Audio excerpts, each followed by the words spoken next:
नमस्कार, मैं Baljeet Dhaka frontier IAS coaching से आप सभी का स्वागत करता हूं और अब हम लॉन्च कर रहे हैं इस प्रेजेंटेशन में एचसीएस 2020 के लिए 3 जून से नया बैच ऑनलाइन बैच है वो स्टार्ट हो रहा है।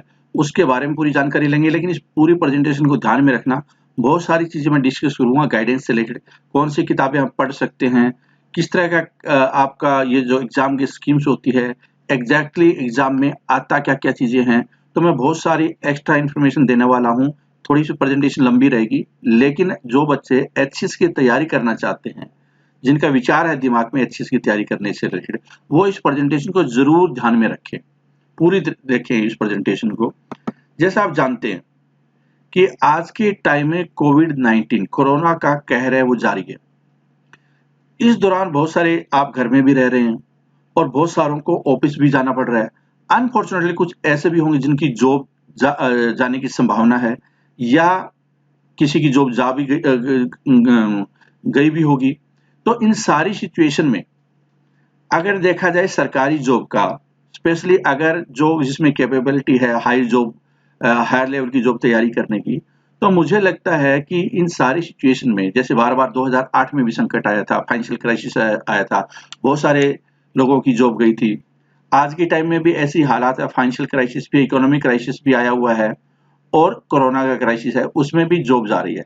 कहने का मतलब ये हुआ कि कोई बहुत सारे आप में से प्राइवेट सेक्टर में जॉब करते हैं, एमएनसी में जॉब करते हैं, बिजनेस भी करते हैं, नो डाउट वो सारी चीजें अच्छी है।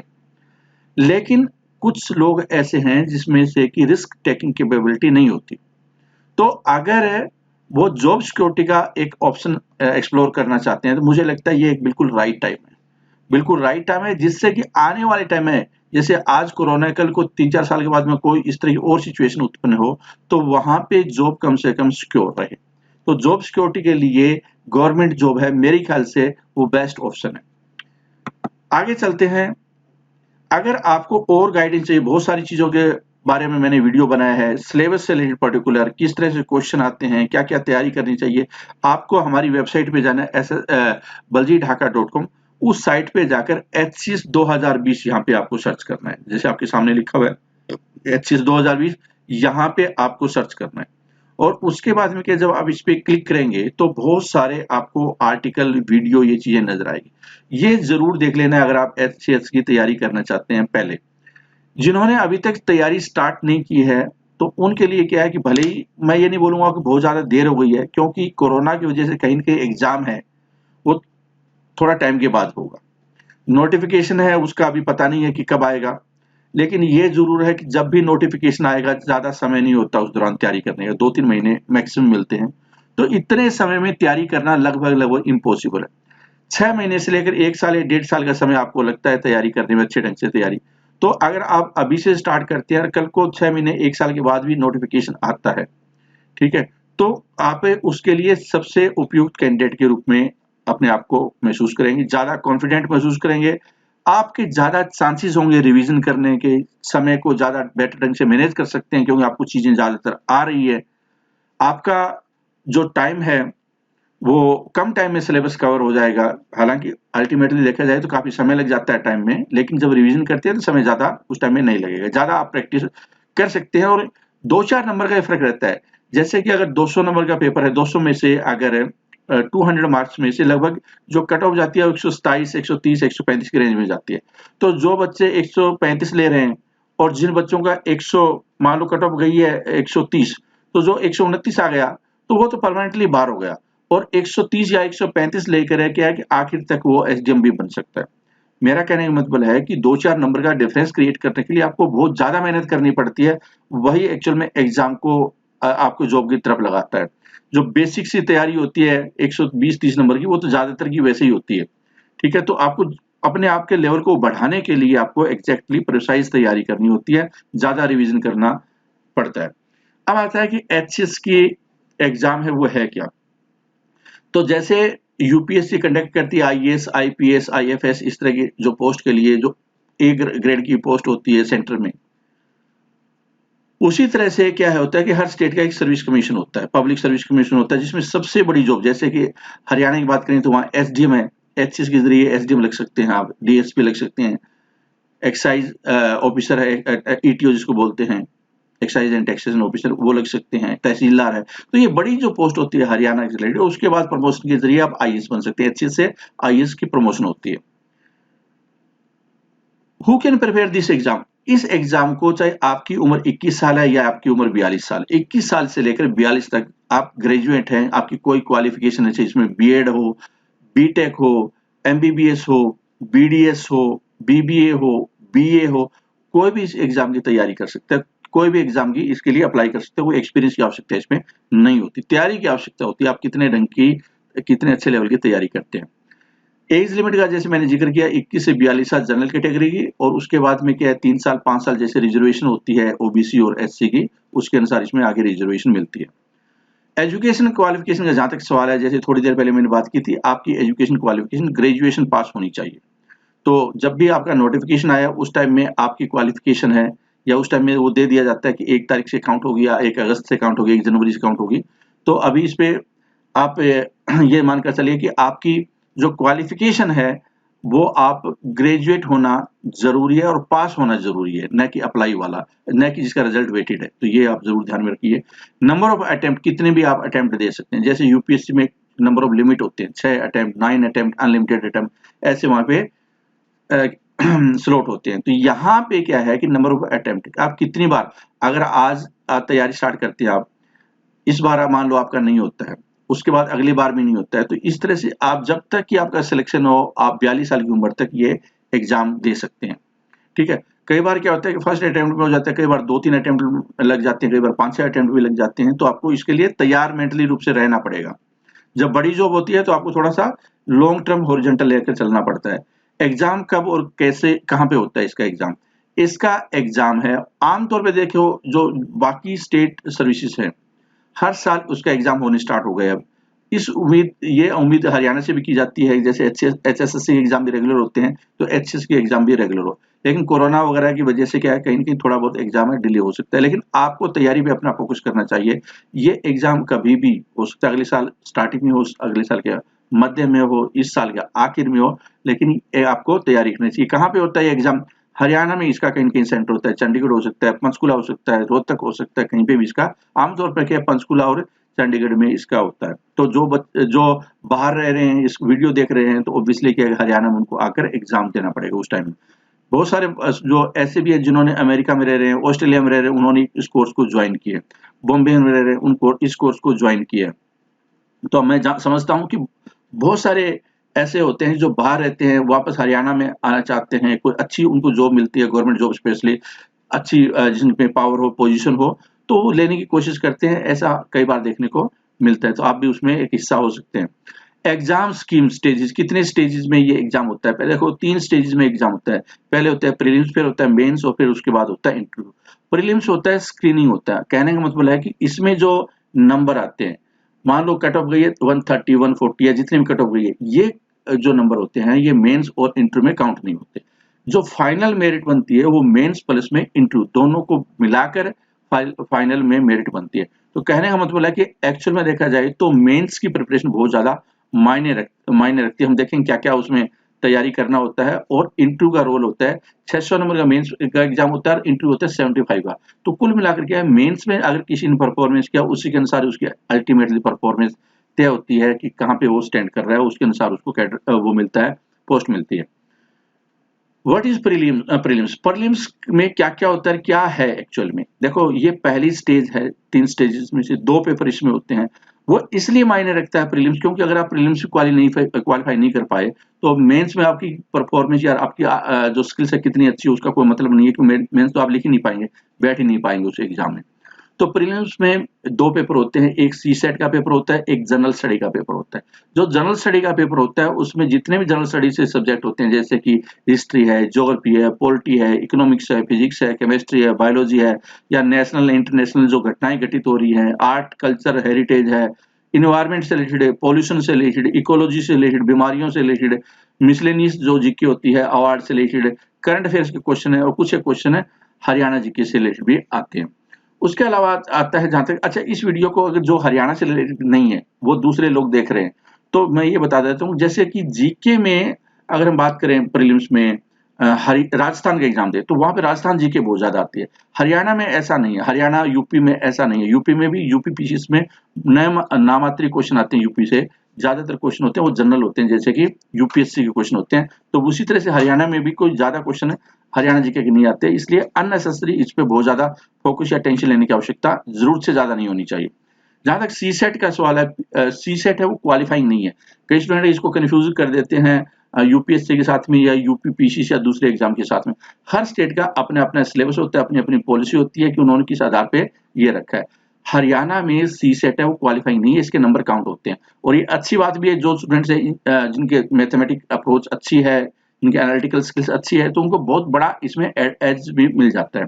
हालांकि ये अलग बात है कि जो जिनके एनालिटिकल स्किल्स और एप्टीट्यूड अच्छा होगा, मेंस में भी आमतौर पर परफॉर्मेंस वो अच्छी देते ही हैं। ये हमने यूपीएससी में देखा है, यूपीएससी में भी जो प्रीलिम्स है उसमें सी सेट क्वालिफाइंग है, उसके बावजूद भी जो 90% से ज्यादा स्टूडेंट है वो इंजीनियरिंग आगे बढ़ते हैं।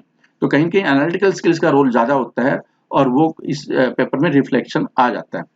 अर्थमेटिक आता है इसमें, बेसिक जो 8वीं 9वीं 10वीं तक क्लास का है। एडवांस मैथमेटिक्स भी आता है, मतलब कि ज्योमेट्री ट्रिग्नोमेट्री अलजेब्रा के। मैंने इससे रिलेटेड बिल्कुल एक अलग वीडियो बनाया कि किस 42 क्वेश्चन उसको क्वेश्चन में आए पिछली बार, वो किस किस सेगमेंट से कितने है, उनका कितना लेवल है। तो वो वीडियो जरूर देखें, जिससे कि आप अननेसेसरी दिमाग में एग्जाम्पशन न बनाते हुए एग्जैक्टली सिचुएशन देखें कि एक्चुअल में क्या आता है। कई बार क्या है कि कई स्टूडेंट्स को लगता है मैथ बहुत ज्यादा मुश्किल है, मेरे से नहीं होगा। ये उसका भ्रम है, इतना मुश्किल होता ही नहीं है। पहली बात तो जो बच्चा 10वीं पास करके आया है उनके लिए अगर 10वीं वाले बच्चों को दिखाए कि वो ऐसे एग्जाम इस तरह के क्वेश्चन आते हैं तो वो बड़े खुश हो जाएंगे।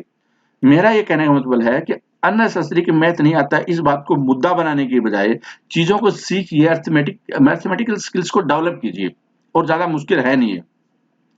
फिर वर्बल रीजनिंग है, non verbal reasoning, comprehension, data interpretation और डिसीजन मेकिंग। डाटा इंटरप्रिटेशन से रिलेटेड क्वेश्चन है, वो भी आ भी सकते हैं और नहीं भी आ सकते हैं, मतलब पाई चार्ट ये इस तरह के जो ग्राफ के होते हैं टेबल से रिलेटेड है। और डिसीजन मेकिंग है, आमतौर पे क्या होता है, आपको मैथ, रीजनिंग और कॉम्प्रीहेंशन, ये 3 पोर्शन ही मैटर ज्यादा करते हैं। कॉम्प्रीहेंशन का जहां तक सवाल है, आपको मेरा ये मानना है कि आपको ठीक ठाक इंग्लिश आनी चाहिए। अगर आप ऑफिसर बनना चाहते हैं तो आप अपने लेवल को ऊपर कीजिए, जिससे कि कम से कम एक बेसिक जो स्टैंडर्ड होता है इंग्लिश का, आप फ्लुएंटली पढ़ पाए, समझ पाए उस इंग्लिश को। बोल भले ही ना पाए, लेकिन कम से कम समझना पढ़ने की एबिलिटी जरूर होनी चाहिए, वही इसमें टेस्ट होती है। तो ये कॉम्प्रीहेंशन होना, अच्छा होना, एक इसमें से आपको बहुत ज्यादा एडवांटेज देता है। तो सी सेट और जनरल स्टडी दोनों का स्कोर टोटल जो मिल रहा है, उसके आधार पे प्रीलिम्स कौन क्वालिफाई करता है इसका फैसला होता है। जनरली जो कॉमन मिस्टेक स्टूडेंट्स करते हैं वो क्या क्या होते हैं, एक तो क्या होता है कि एग्जाम को वो तैयारी स्टार्ट टाइम पे नहीं करते। क्या करते हैं कि वो वेट करते हैं, जैसे यूपीएससी के बच्चे क्या करते हैं, कभी भी डेट का वेट नहीं करते कि एग्जाम जून में होना है, मई में होना है, कब फॉर्म निकलेंगे, ऐसे नहीं। वो पहले प्लानिंग बनाते हैं कि मुझे पूरी पहले मेंस की तैयारी करनी है, फिर प्रीलिम्स की तैयारी करनी है, फिर उनका रिवीजन करना है, फिर मैं टेस्ट सीरीज ज्यादा से ज्यादा करूंगा, फिर एग्जाम में बैठूंगा। लेकिन आमतौर पर क्या होता है कि एचसीएस या इस तरह के जो एग्जाम होते हैं, वो बच्चे जो छोटा एग्जाम देते हैं उसके साथ कंपेयर कर बैठते हैं। जो ये बड़े एग्जाम होते हैं, इसमें भले जो क्वेश्चन पेपर आसान हो, लेकिन जो बैठते हैं वो स्टूडेंट्स होते हैं ज्यादा कैलिबर वाले होते हैं। कोई ब्रांच मैनेजर है किसी जगह पे, बैंक में मैनेजर है, कोई पीओ लगा हुआ है, कोई किसी बड़े एसएससी की में इनकम टैक्स इंस्पेक्टर है, कोई किसी और जॉब में ईपीए पर लगा हुआ है। तो इस तरह के लोग देते हैं, तो इसका पहले उनको अच्छा लेवल होता है, तो उनके साथ में तैयारी आपको करनी है, और उनकी ऑलरेडी 3-4 साल से तैयारी चल रही होती है। तो कहने का मतलब है कि तैयारी में आप देरी न करें, इमीडिएटली कोई चीज स्टार्ट करें, ठीक है, ताकि आपको रिवीजन का ज्यादा से ज्यादा समय मिल पाए और अपने माइंड को डेवलप करने में आपको ज्यादा आसानी रहे। फोकसिंग ऑन इजी थिंग्स, कई बार स्टूडेंट क्या आसान आसान चीजें पढ़ने की कोशिश करते हैं, जैसे कि एग्जांपल के तौर पे कि हरियाणा जीके में बड़े खुश होकर पढ़ते हैं, जबकि भले इसका मेंस में कोई रोल नहीं है और प्रीलिम्स में जो इसके क्वेश्चन आते हैं वो तो सारे ही कर लेंगे, लेकिन अननेसेसरी टाइम वेस्टेज जरूर कर लेते हैं। ठीक है, not understanding who is the real competitor, जैसे मैंने थोड़ी देर पहले बताया, समझना यह है कि आपको कितना आता है या आपके बगल वाले को कितना आता है, ये नहीं, ये एग्जैक्टली कौन कौन इस एग्जाम में, किस तरह के स्टूडेंट है इसमें एग्जाम में बैठेंगे, उनका लेवल कितना है, उनके साथ compete करना है। और जितनी पोस्ट होती है, 50 पोस्ट, 100 पोस्ट इसके रेंज में आती है, 200 पोस्ट के रेंज में, ठीक है, 150 के रेंज में, तो इस इतनी पोस्ट में और 1.5 लाख लोग हैं, इसमें से सिंसियर तो 5-7 हजार होते हैं, बाकी तो इधर उधर के लोग होते हैं। ठीक है, तो कम से कम उसमें compete कर पाए, इसको दिमाग में आपको जरूर रखना है। Not doing writing practice, specially mains की बात कर रहा हूँ, रट्टा मारने से, पढ़-पढ़ करने से, ज्ञान बढ़ाने से चीज़ें नहीं बढ़ती है। हर एग्ज़ाम का अपना पैटर्न और स्किल्स का रिक्वायरमेंट होती है। मेंस में आपकी राइटिंग, कॉम्प्रिहेंडिंग स्किल्स एबिलिटी होनी चाहिए, वही आपको आगे बढ़ाती है। Not able to integrate prelims and mains preparation. देखो प्रीलिम्स और मेंस में बहुत सारी चीजें कॉमन होती है, 70 to 80% कॉमन होती है। फर्क क्या है एग्जीक्यूशन का और इम्प्लीमेंटेशन का फर्क हो जाता है कि वहां पे राइटिंग स्किल्स का ज्यादा चाहिए, यहाँ पे फैक्चुअल इन्फॉर्मेशन आपको ज्यादा चाहिए प्रीलिम्स में। तो आपको इंटीग्रेटेड तैयारी करनी चाहिए, मतलब आपकी कॉन्सेप्चुअल अंडरस्टैंडिंग अच्छी होनी चाहिए, उनको राइट करने की एबिलिटी आप में होनी चाहिए, जिससे कि आप प्रीलिम्स और मेंस को इंटीग्रेट बेटर ढंग से कर पाएंगे। Not understanding the importance of CSAT. कई बार क्या होता है कि बच्चे सीसेट से या तो डरते हैं या नफरत करते हैं, या क्या है कि उनका माइंडसेट ये होता है कि अगर कोई बच्चा सीसेट के खिलाफ आलोचना करता है या कोचिंग सेंटर है, तो वो उनके साथ हो जाते हैं कि हम केस कर देंगे, हम ये कर देंगे, हम वो कर देंगे। मतलब ऐसी दुनिया में चले जाते हैं जो रियलिस्टिक है ही नहीं, जो रियलिस्टिक है ही नहीं। हमने देखा 2013-14 में आंदोलन हुआ था सीसेट से रिलेटेड, तो जो बच्चे आगे बढ़ चढ़ के भाग ले रहे थे, आज की टाइम में किसी भी जॉब पे नहीं है वो। सीसेट के चक्कर में आंदोलन किया था और फिर भी क्वालिफाई कौन कर रहे हैं, जो बिल्कुल भी दौड़ में नहीं थे आंदोलन के, लेकिन चुपचाप वो तैयारी करते रहे, तो जॉब तो उन्हीं की लगती है। तो आपको ये ध्यान में रखना है कि आपको चीजों को चेंज करना है या अपने अंदर खुद चेंज लाना है। अगर आप अपने अंदर चेंज लाने की कोशिश करेंगे तो आप आगे ज्यादा बढ़ पाएंगे। जैसा रिक्वायरमेंट है किसी सिस्टम की, उस रिक्वायरमेंट के अनुसार अपने आप को ढालना है। ठीक है, तो इस बात को जरूर दिमाग में रखें। Not able to make daily schedule. बहुत सारे स्टूडेंट क्या करते हैं, 15 दिन लगाकर पढ़ते हैं और उसके बाद क्या है कि 10 दिन कहीं पे कुछ नहीं करते, फिर 15 दिन पढ़ते हैं, फिर 2 महीने गायब। तो इस तरह से पढ़ने का कोई फायदा नहीं है, क्योंकि ये वाली चीजें होती है ना जनरल स्टडी की, वो याद करने वाली चीजें होती है, और याद तभी होता है जब आप रिवीजन ज्यादा से ज्यादा करते हैं। रिवीजन इसमें की है, और जो कंटिन्यूटी होना, कंटिन्यूटी रिवीजन, अगर ये दो चीजों का कॉम्बिनेशन कोई करे तो इसका सक्सेस रेट काफी ज्यादा बढ़ जाता है। देखो होता क्या है कि जो इम्प्लीमेंटेशन होता है ना, वो करना बड़ा मुश्किल होता है। तो अगर आप बेटर ढंग से शेड्यूल पे फोकस कर पाते हैं, रिवीजन ज्यादा कर पाते हैं, आपका शेड्यूल भी बनेगा और आप मोटिवेटेड महसूस करेंगे और आप पॉजिटिव वाइब्रेशन होगा। वरना क्या है, उसी दायरे में घूम जाओगे, कोई बोलेगा हिंदी मीडियम में है, कोई इंग्लिश मीडियम में है, कोई इस तरह से जो आलोचनात्मक रवैया होता है, रियल सिचुएशन से जो भटक जाते हैं, उसमें आप अपने आप को ट्रैप कर पाओगे और फिर कभी निकल नहीं पाओगे। तो ट्रैपिंग नहीं होना है, शेड्यूलिंग आपको ट्रैपिंग से रोकता है। And distraction, social media, YouTube, court cases, जैसे थोड़ी देर पहले मैं बता ही रहा हूँ ये कि ये चीजें ये इसका हिस्सा है। जब आप तैयारी करेंगे ये चीजें साथ साथ में चलती रहेगी। जितना ज्यादा आपको अवॉइड कर सको सोशल मीडिया को, यूट्यूब को, कोर्ट केसेस को, उतना ही अवॉइड करना चाहिए, क्योंकि फालतू के बहुत सारे आपको ड्रामे मिलेंगे वहां पे, जिसका कि आपकी तैयारी के साथ में कोई लेना देना नहीं है। जब आपका सिलेक्शन हो जाता है, जी भरकर यूट्यूब पे जितने भी कॉमेडी सर्कस के चैनल हैं सारे के सारे आप देख डालो, जितने भी गेमिंग चैनल है सारे सारे देख डालो। लेकिन जब तक आपका सिलेक्शन नहीं होता है, तब तक आपको थोड़ा अपने ऊपर सेल्फ डिसिप्लिन लेना और कठोर कदम उठाने हैं। मतलब कि आपको फोकस रखना है, डिफोकस नहीं करना है। ठीक है, too much focus on Hindi medium and no trying to understand the importance of English. मैंने बहुत सारे स्टूडेंट देखे ऐसे हैं कि जिसकी इंग्लिश अच्छी नहीं होती, वो क्या करता है, इस बजाय कि वो ये सोचे कि मैं इंग्लिश कैसे बढ़ाऊं, वो हिंदी में पढ़ने की चीज ज्यादा करता है कि मेरा तो हिंदी मीडियम। भाई तेरा हिंदी मीडियम है तो तेरे से क्या होगा, दुनिया का तो इंग्लिश मीडियम है, तो वो तो उनकी इंग्लिश अच्छी है तो उनकी संभावना ज्यादा है। तो बेटर ये है कि अगर किसी को जो चीज नहीं आ रही, अगर किसी को इंटरनेट नहीं आ रहा तो इंटरनेट सीखे, अगर किसी को टाइपिंग नहीं आ रही है तो वो टाइपिंग सीखे। अब ये थोड़ी भागना स्टार्ट करे कि मैं तो लिख लूंगा, टाइपिंग नहीं करनी आती मुझे। भाई आपको नहीं आती, दूसरों को तो आती है ना टाइपिंग। तो ऐसे ही इस लैंग्वेज से रिलेटेड है। कुछ एग्जाम होते हैं, कुछ क्या सभी एग्जाम होते हैं जहां पे कि आपको अच्छे स्टूडेंट के साथ मुकाबला करना पड़ेगा, जिसमें कि इंग्लिश अच्छे लेवल की होती है। तो अगर आपकी हिंदी में कोई इंग्लिश में आपको दिक्कत है, तो आप ज्यादा से ज्यादा इंग्लिश चीजें पढ़िए, इंग्लिश के अखबार पढ़िए, इंग्लिश की न्यूज सुनिए, तभी तो इंग्लिश इंप्रूव होगी। सिर्फ किसी को कोसने से थोड़ी इंप्रूव होगी। और ये एक इंपॉर्टेंट मुद्दा मानकर चलिए कि मुझे इंग्लिश को इंप्रूव करना है, बहुत ज्यादा जरूरी है। कल को ऑफिसर, पहली बात तो बनोगे नहीं, बन गया तो वहां पे भी इंग्लिश की बातें आएंगी। तो इसलिए बेटर यही है कि पहले 5-6 महीने अगर किसी की कमजोर है इंग्लिश, तो वो इंग्लिश को बेटर बनाने में लगा दे और आराम से बन जाएगी। बस ये है कि आपको ठानना है कि मुझे इंग्लिश बनाना है और मुझे भी उनके लेवल जितना जाना है जितना की चाहिए, मिनिमम इतना तो करना ही करना है मुझे। न कि आलोचना करना है कि भैया एग्जाम का स्टैंडर्ड नीचे कर दो, मैथ मत करो, इसमें हिंदी कर दो, ठीक है, आसान आसान क्वेश्चन दे दो। ठीक है भैया, इस तरह की छोटी बाउंड्री बनवाने से कोई फायदा नहीं होगा। बाउंड्री उतनी रहनी है, आप लंबे चौड़े चौके छक्के मारना स्टार्ट कीजिए, फास्ट बॉलिंग आप कीजिए और फास्ट बॉलिंग फेस करना सीखिए, न कि कोई क्रिकेट की बॉल होती है और वो फिर आप टेनिस बॉल खेल कर खुश होना चाहते हैं, ऐसा नहीं होने वाला है। ठीक है, आप अपने दायरे में खुश हो सकते हैं, लेकिन एक्चुअल में क्या बड़े बेवकूफ है। प्रिलिमिनरी एग्जामिनेशन है वो 200 मार्क्स का होगा, 100 क्वेश्चन इसमें होते हैं, 100 नंबर का होता है। जनरल स्टडी 100 नंबर का और सी सेट है वो भी 100 नंबर, 200 में नंबर का होगा, 200 के 200 नंबर में से काउंटिंग होती है।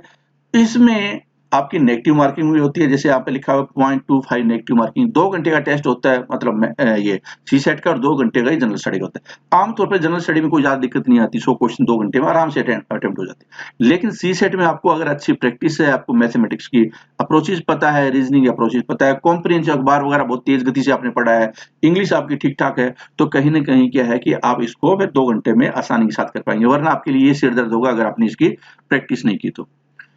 एचएस जो मेंस होता है, इसका जहां तक नया पैटर्न है, अब अगर आप वेबसाइट वगैरह देखेंगे बहुत सारे पुराने आर्टिकल होते हैं, पुराना सिलेबस दिया होता है, लेकिन अगर आप नए पैटर्न की बात करेंगे तो वहां पे सिर्फ एक ही ऑप्शनल है, 2 ऑप्शनल नहीं है।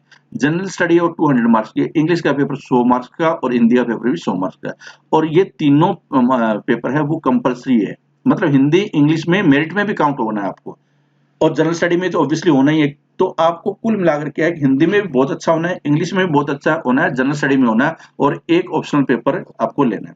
बहुत सारी एक लंबी चौड़ी लिस्ट होती है ऑप्शनल पेपर की, आप कोई भी ऑप्शनल ले सकते हैं। इस बात की कोई जरूरी नहीं है कि आपने साइंस से किया और आप हिस्ट्री नहीं ले सकते। बहुत सारे इंजीनियरिंग स्टूडेंट होते हैं, साइंस स्टूडेंट होते हैं, वो हिस्ट्री लेते हैं, ज्योग्राफी लेते हैं, पब्लिक एडमिनिस्ट्रेशन लेते हैं, सोशोलॉजी लेते हैं। ये ह्यूमैनिटी के सब्जेक्ट ज्यादा स्कोरिंग है उनके लिए, हालांकि जो आर्ट्स वाले वो तो लेते ही लेते हैं।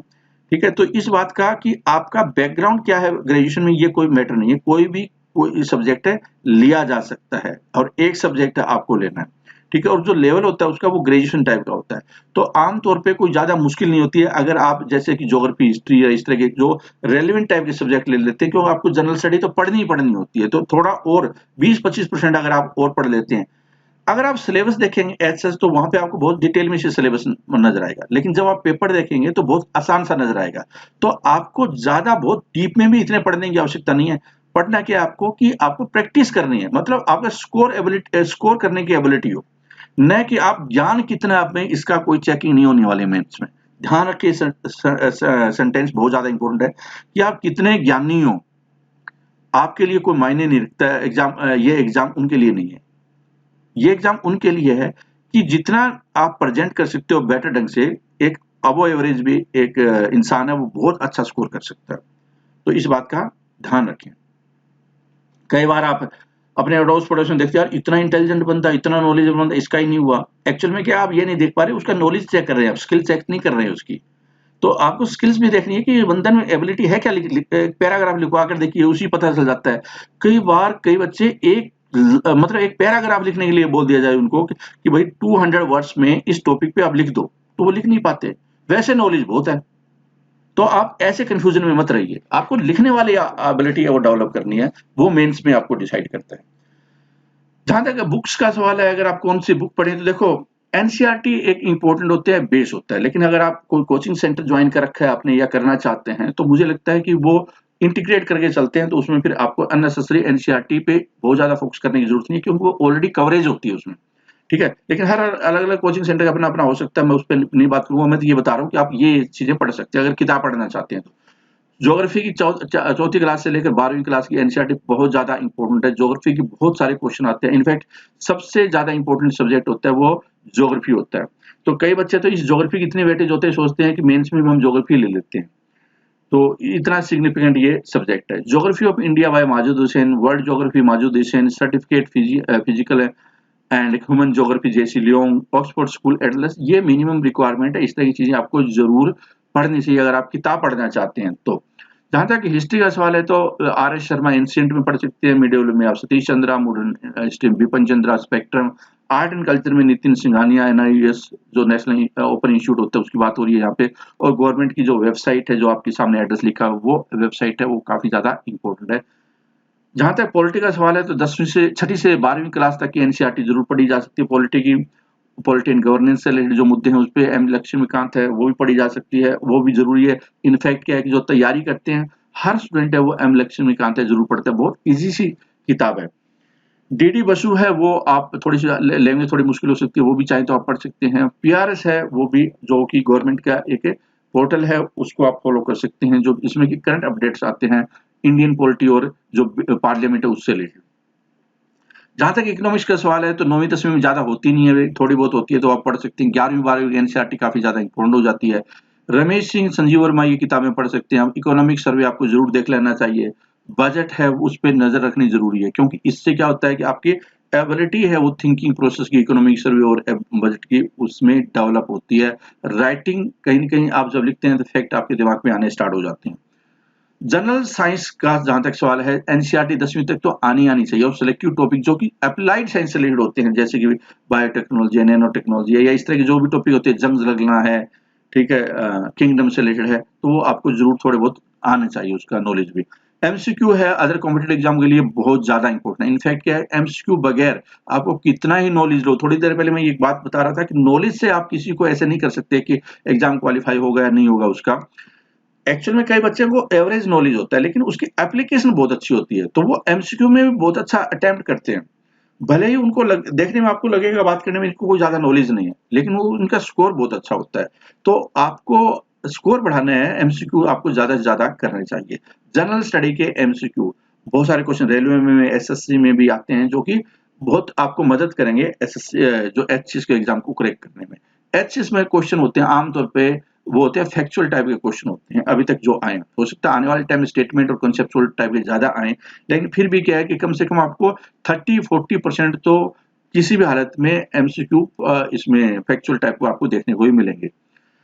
जहां तक सी सेट का सवाल है, आप कोई भी अर्थमेटिक की आर एस अग्रवाल या कोई भी किताब पढ़ सकते हैं। एडवांस मैथमेटिक्स की कोई भी किताब पढ़ सकते हैं। एनसीईआरटी भी पढ़ सकते हैं। रीजनिंग है या ये जो किताबें एसएससी की आप जरूर पढ़ सकते हैं, क्योंकि अर्थमेटिक का बहुत क्लोज रिलेशनशिप है, जैसा सी सेट में आता है एचसीएस में, वो बिल्कुल एज डिटो है, वो एसएससी का कॉपी किया हुआ है। रीजनिंग है एनी बुक, किसी भी किताब को आप पढ़ सकते हैं। कॉम्प्रिहेंसिव किसी किताब को पढ़ सकते हैं। न्यूज़पेपर का एडिटोरियल लगातार आप पढ़ सकते हैं। जो प्रीवियस ईयर बहुत सारे क्वेश्चन आए हैं सी सेट के, वो सारे के सारे आपको जरूर कर लेने चाहिए। इससे आपको बहुत ज्यादा फायदा होगा। प्रैक्टिस आपको मेन है, इसमें प्रैक्टिस जितनी करेंगे टेस्ट सीरीज उतना ही आपको फायदा होगा।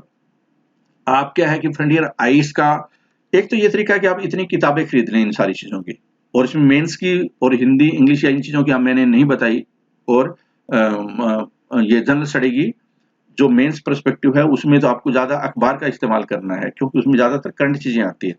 तो लेकिन एक तरीका तो ये सारी किताबें इकट्ठा करो खुद पढ़ो। दूसरा तरीका ये है कि आप चीजों को आसान बनाना चाहते हैं, तो इसके लिए सर्विस हायर करना चाहते हैं, मतलब कि आप कोचिंग लेना चाहते हैं। कोचिंग का मतलब ये होता है कि आपको प्रोफेशनल गाइडेंस, कंटेंट और जो सारी सहूलियतें एक ही छत के नीचे आपको मिल रही है। तो ऑनलाइन कोचिंग आज के टाइम में बहुत ज्यादा प्रचलन है। आप हर इंसान के पास में लैपटॉप या मोबाइल होता है, उसकी मदद से आप अपनी तैयारी को बेटर बना सकते हैं। तो उसमें आपको कोई किताब खरीदने की आवश्यकता नहीं। जो हजारों रुपए वहां पे लगा सकते थे, इसके बजाय आपने बहुत कम पैसे से 12,500 रुपए डिस्काउंटेड फीस है, वरना 25,000 रुपए इसमें प्रीलिम्स मेंस इंटरव्यू सारी चीजों की तैयारी आप कर सकते हैं। और कंप्लीट कवरेज एक सिंगल प्लेटफॉर्म पे, हर टॉपिक का वीडियो है, हर टॉपिक का आपको डे वाइज प्लान मिलेगा कि आपको आज ये करना, आज वो करना, जिससे कि आप कंफ्यूजन ना हो। वरना किताबें तो आपको ढेर देखकर पसीना से छूटना स्टार्ट हो जाता है कि अब मैं क्या करूं, अब मैं क्या करूं। तो एमसीक्यू हर चैप्टर का पीडीएफ है, पीडीएफ सॉल्यूशन है, पीडीएफ इनका जो क्वेश्चन है एमसीक्यू उनका भी वीडियो सॉल्यूशन है। ये सारे आपको एक प्लेटफॉर्म इस कोचिंग के माध्यम से मिल रहे हैं। तो मैं हाईली रिकमेंड करूंगा कि आप कोचिंग जरूर ज्वाइन कर सकते हैं। ठीक है, जहां तक डिस्काउंट का सवाल है, तो यहाँ पे आपके सामने 4 महीने, इनफैक्ट क्या है कि 4 आप इसको जून कर सकते हैं। 4 जून तक आपको ये डिस्काउंट है, इसका 4 जून कर सकते हैं। ठीक है, तो ये डिस्काउंटेड प्राइस है, ये हमेशा डिस्काउंट प्राइस नहीं रहता। तो जिन बच्चों को थोड़ा पैसे की प्रॉब्लम होती है, हालांकि आमतौर पर एचसीएस की तैयारी करते हैं तो वो इस बात का जरूर रखते हैं कि कुछ पैसे इन्वेस्ट करने होते हैं, तो पहले इस बात का जरूर ध्यान में रखते हैं।